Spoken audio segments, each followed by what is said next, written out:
It started.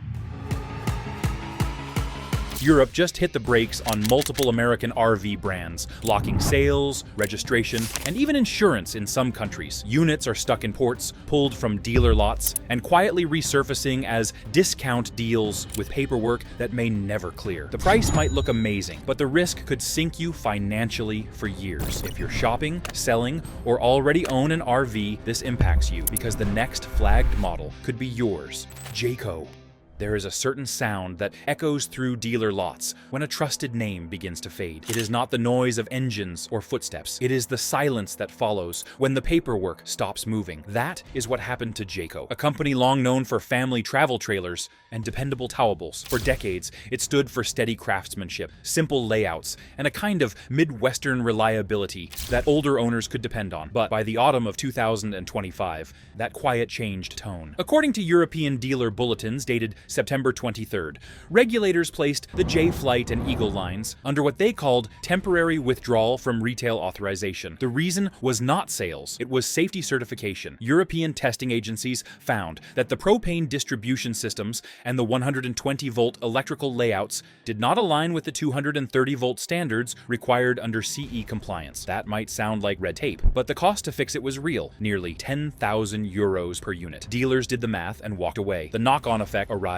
fast. In the port of Rotterdam alone, import records list 472 unsold Jayco units held under export hold by early October. Those trailers were fully paid for, insured for transport, and waiting for approval that never came. Some were J Flight 284 BHS models that had already been marketed at around $80,000 back home. They are now clearing at domestic auctions for roughly $32,000, a depreciation that should have taken 5 years, not 5 months. Jayco's own response was quiet. Internal correspondence confirmed that the company would suspend all European exports until new fittings could be designed and tested. Behind the official language was a harder truth. The cost of redesigning those systems would wipe out the remaining profit margin for the year. Rather than fight the regulation, they froze the channel entirely. For owners, that means parts delays, warranty interruptions, and service centers that simply shrug when a European spec serial number shows up in their system. The ripple keeps spreading. American dealers are now receiving these rejected units back as domestic overstock. On paper,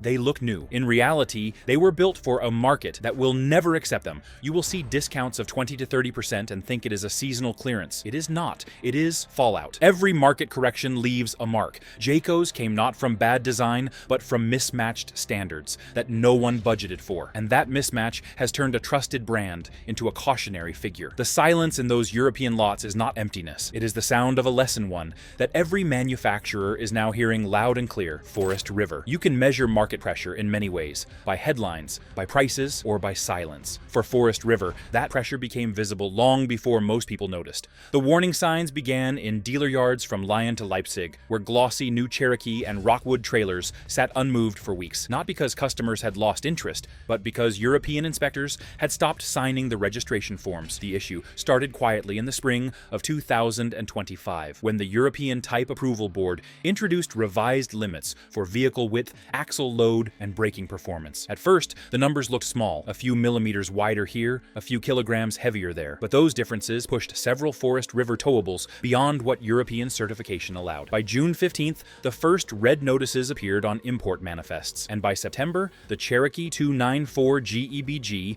and Rockwood 8312 ESB were officially withdrawn from retail authorization. The documentation tells the story in plain figures. Dealers faced a conversion cost of nearly 11,000 euros per unit to modify the chassis and replace lighting assemblies. Some tried to proceed anyway until insurance underwriters stepped in. Once the vehicles lost their conformity label, the insurers refused coverage. That ended the experiment. By October, more than 650 Forest River trailers were parked in storage yards near Antwerp and Marseille, each carrying a financing cost that grew with every passing week. Domestic consequences followed. In Indiana, company export revenue fell by 21% compared with the prior year. Internal memos confirmed production slowdowns and short-term layoffs across 2 assembly plants. Forest River's leadership admitted that overexpansion after the pandemic boom had left them vulnerable. The European bans simply exposed what was already thin: reliance on outdated specifications and an assumption that regulations would not change mid-cycle. The impact on resale values has been severe. Units that sold for $115,000 $50,000 in early 2024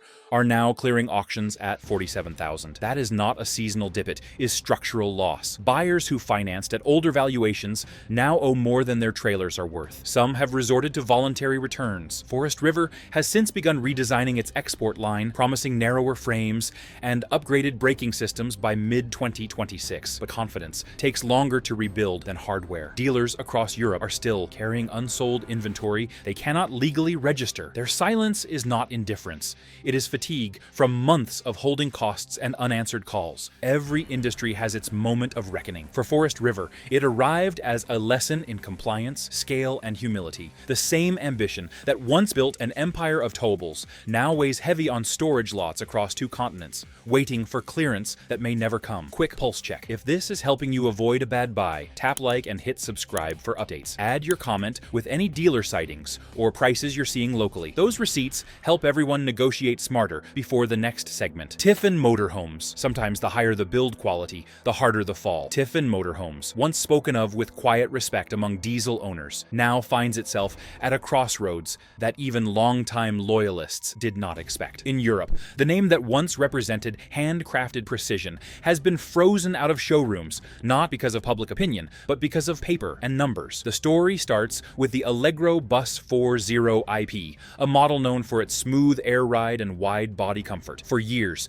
it symbolized American luxury touring, but when the European Commission updated its weight classifications in early 2025, the Allegro's own strength became its undoing. The gross vehicle weight rating exceeded 7.5 tons by nearly 420 kilograms, moving it into a commercial category that demanded additional braking and emissions controls. Compliance would have required full retesting under Euro 7 diesel standards, an expensive process that Tiffin's engineers had not yet completed. By the end of May, importers began receiving notifications marked temporarily suspended pending recertification. Dutch customs data recorded 52 unsold Allegro units parked near Rotterdam within 2 months. Each represented roughly $400,000 in tied-up capital. Dealers could not register them, finance them, or move them forward. To protect against losses, insurers reclassified the entire shipment as non-compliant rolling stock. That change alone triggered storage penalties of over $2,000 per week per vehicle. Back in Red Bay, Alabama, the numbers told their own story. Export revenue from Europe fell by more than 40% between June and September. Factory production lines slowed, and Tiffin quietly reassigned staff to domestic orders. The official company statement blamed regulatory uncertainty, yet insiders described it differently. They called it the cost of success. Too much coach for a market built around narrower roads, stricter exhaust tests,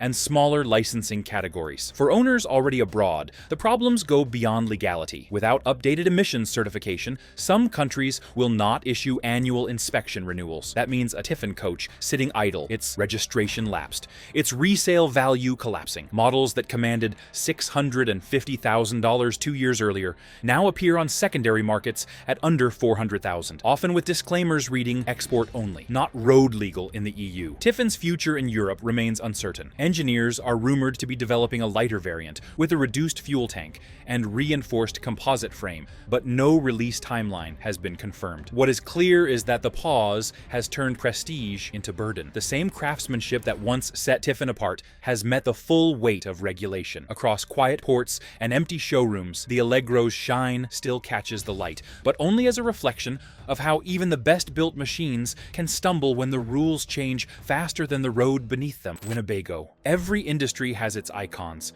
and Winnebago was one of them. The badge meant durability, the kind of build you could trust through decades of change. But in 2025, that confidence met its toughest test yet. Europe. The same market that once welcomed Winnebago's sense of American dependability has turned the lights off. The trouble began quietly, with the Mini Winnie 31K, a model known for its familiar Ford chassis and home-like interior. When new emissions requirements under the Euro 7 standard came into force, Winnebago's diesel engines failed the updated nitrogen oxide thresholds. Regulators in Germany and France pulled their type approval certifications in mid-August. That decision instantly stopped sales and registrations across the continent. The figures that followed tell the story without emotion. At the start of 2024, the average Mini Winnie retailed for around $98,000. By October 2025, liquidation lists from Dutch auctions showed identical models clearing for roughly $25,500. A depreciation that's steep is not natural, it is collapse. Dealers who had once fought for allocations now fought to avoid repossession. European distributors called it a compliance failure, but the reality was deeper. Winnebago had expanded production aggressively after the pandemic surge, assuming that travel demand would stay permanent. When fuel prices climbed and credit tightened, inventory piled up. Add the new emission rules, and thousands of unsold units turned from assets into liabilities overnight. Internal memos leaked in late September described the situation as inventory congestion. In corporate language, that means storage yards overflowing and banks calling for payments. Owners have not escaped untouched. Motorhomes purchased last year for more than $90,000 now show book values under $40,000. Insurance firms across the United Kingdom and Italy have begun refusing renewal on non-certified VINs, citing risk of legal non-compliance. A few service centers tried to retrofit diesel particulate filters, but costs exceeding €8,000 per coach made that option unsustainable. Back in Iowa, Winnebago's leadership responded with a controlled retreat. The company suspended exports, redirected shipments to domestic lots, and began preparing a redesigned lineup to meet Euro 7 testing by late 2026. But rebuilding trust in a market that feels betrayed is not easy. The silence spreading through former Winnebago showrooms is almost poetic. Rows of polished motorhomes sit under flickering fluorescent lights, their price tags fading in the heat. They are reminders that even a legend can stumble when optimism outruns regulation. The numbers may change again, the rules may adjust, but one truth remains certain. Reliability means nothing if the law refuses to recognize it. And that is the lesson written across every idle Mini Winnie still waiting behind locked European gates. Thor Motor Coach. The name alone once carried weight. Thor Motor Coach. The builder behind some of the most familiar Class A and Class C rigs in North America stood as a symbol of sheer market reach. But in Europe, that reach has suddenly hit a wall made of regulation, not demand. What began as a technical delay has now become a full stop. And the brand that prided itself on momentum finds itself standing still. The trouble centers on the ACE 30.4, one of Thor's most popular entry-level Class A designs. Built on a Ford E-Series platform, it offered power and size that appealed to families seeking American space. Yet, in the European Union, the very things that made it appealing became the reason it was banned. The new Euro 7 regulations, introduced in July 2025, set stricter limits on particulate emissions and braking response times for vehicles over 6,800 kilograms. The ACE exceeded both thresholds. By mid-August, German regulatory bulletins listed the model as non-conforming. Within a month, import licenses across France, the Netherlands, and Spain were revoked. Roughly 1,070 units that had already shipped were halted at ports in Rotterdam and Hamburg. Each of those motorhomes carried a landed value averaging $120,000. The total exposure topped $128 million before logistics costs. For dealers, it meant insurance penalties and frozen credit lines. The cascading financial damage became public when internal correspondence surfaced in early October. Thor had authorized its European partners to sell off stranded units at payoff value, the exact amount needed to satisfy the financing banks. That meant liquidation at prices between $25,000 and $30,000, less than one-third of sticker. Auction houses confirmed several transactions matching those figures. It was not a sale, it was triage. The deeper reason lies in design philosophy. Thor's production schedule had ramped up during the pandemic boom, aiming to dominate every segment from compact Class Cs to massive diesel pushers. But the European version of the ACE never received the updated headlight patterning or adaptive brake assist required for post-2025 compliance. When regulators demanded retrofitting, Thor calculated the cost, roughly €12,000 per coach, and walked away. Back home, that decision now reverberates through U.S. lots. Re-imported inventory labeled export return is quietly being resold at heavy discounts. undercutting new domestic builds. For the consumer, it looks like an opportunity. For Thor, it is an accounting wound that will take years to close. A company built on expansion has met the limits of its own ambition. The factories still hum, the paint still shines. But in the ports of Europe, those sealed containers tell a colder truth. Growth without compliance is just delay disguised as progress. Before we reveal the final three, protect your wallet. Subscribe now. You'll get timely alerts, proof sheets, and model-specific warnings as regulations shift. One click ensures you never miss price windows or compliance changes, shaping the next decisions and opportunities. Grand Design. Every correction in this market tells a story, and Grand Design might be the most revealing one yet. For years, it was the quiet leader, the brand that didn't chase headlines, but earned loyalty through discipline. It's Imagine 2970RL travel trailer symbolized balance. Not the cheapest, not the flashiest, simply right. Yet in 2025, that very restraint collided with regulation. Europe has now drawn a line that even Grand Design could not step over. The chain reaction began in early September, when the European Conformity Board released its updated appliance and gas safety codes. New rules demanded that all propane systems meet revised 30 millibar pressure limits and feature integrated thermal shutoff valves. Grand Design's existing North American fittings, rated at 28 millibars, no longer passed certification. Dealers expected a short delay, while engineers adjusted hardware. Instead, they received official suspension notices stamped pending full compliance review. Import data from Belgium's customs office shows exactly what that meant. 274 Imagine and Reflection units placed on hold, valued at nearly 12 million euros combined. Without type approval numbers, the vehicles could not be registered, insured, or even unloaded for retail preparation. Each week in storage added cost around 260 euros per trailer in port fees and interest. By late October, total carrying expenses exceeded 70,000 euros, and patience ran out. Grand Design's leadership made a difficult call. Rather than modify the stranded inventory, they authorized dealers to liquidate at payoff value, mirroring the same survival tactic used earlier by Thor and Winnebago. Verified auction sheets show several Imagine 2970RL units clearing for roughly $23,000, less than half their original $50,000 sticker. That collapse was not a markdown. It was a financial amputation designed to save the network from default. The human side of the story sits with owners who already bought.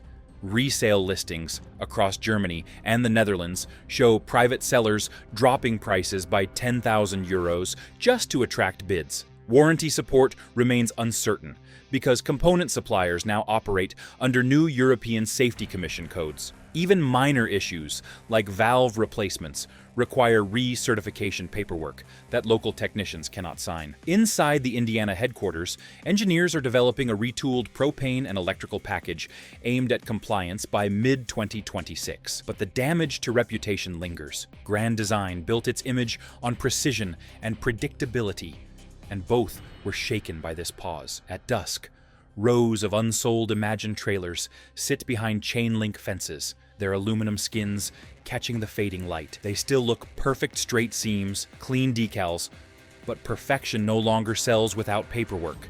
The silence around them is not failure. It is the cost of standing still while the rulebook changes faster than the factory floor can follow. Coachman. Every market collapse has its turning point, and Coachman, a proud division of Forest River, marks the moment where warning turned into proof. Once hailed for practical engineering and sensible price points, Coachman built its name on trust. Models like the Freelander and the Pursuit were known for durability, not decoration. But in 2025, that reputation met its hardest test on European soil and failed the inspection. The spark that ignited this downfall came from something small: pressure, literal pressure. European regulators revised the standards for liquid petroleum gas systems in early April, shifting the accepted limit from 28 millibars to 30. The difference seemed minor, but it rendered every existing Coachman gas fitting immediately non-compliant. When the first safety checks were performed in Spain, 2 imported Freelander 27 QB units failed under load. Neither event caused injury, but both triggered mandatory reporting to the European Safety Register. Within weeks, the entire brand's type approval certificate was revoked. By the 1st of May, more than 167 Coachman motorhomes were locked inside bonded storage near Hamburg. Dealers could not register them, move them, or even return them without approval. Each vehicle carried an average invoice of $110,000, and every passing day added $340 in finance and insurance costs. By July, the combined exposure surpassed $50 million across multiple importers. The European Commission's final notice arrived in mid-August, declaring the suspension indefinite pending redesign.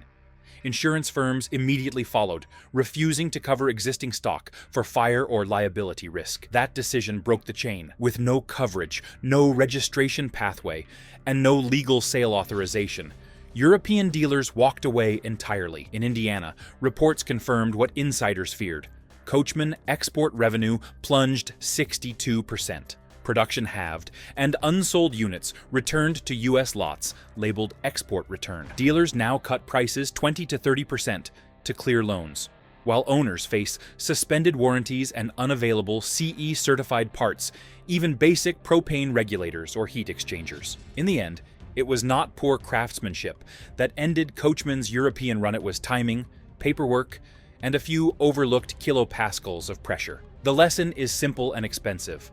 In today's global market, precision is not optional, and as those stranded Freelander coaches sit gathering dust under gray port skies, they stand as silent monuments to a truth every manufacturer now fears: one missed detail can erase decades of credibility overnight. Drop a comment with the RV you own or want to buy. Hit like, subscribe, and turn on notifications. The market is changing fast, and you don't want to miss the next update that could save you thousands.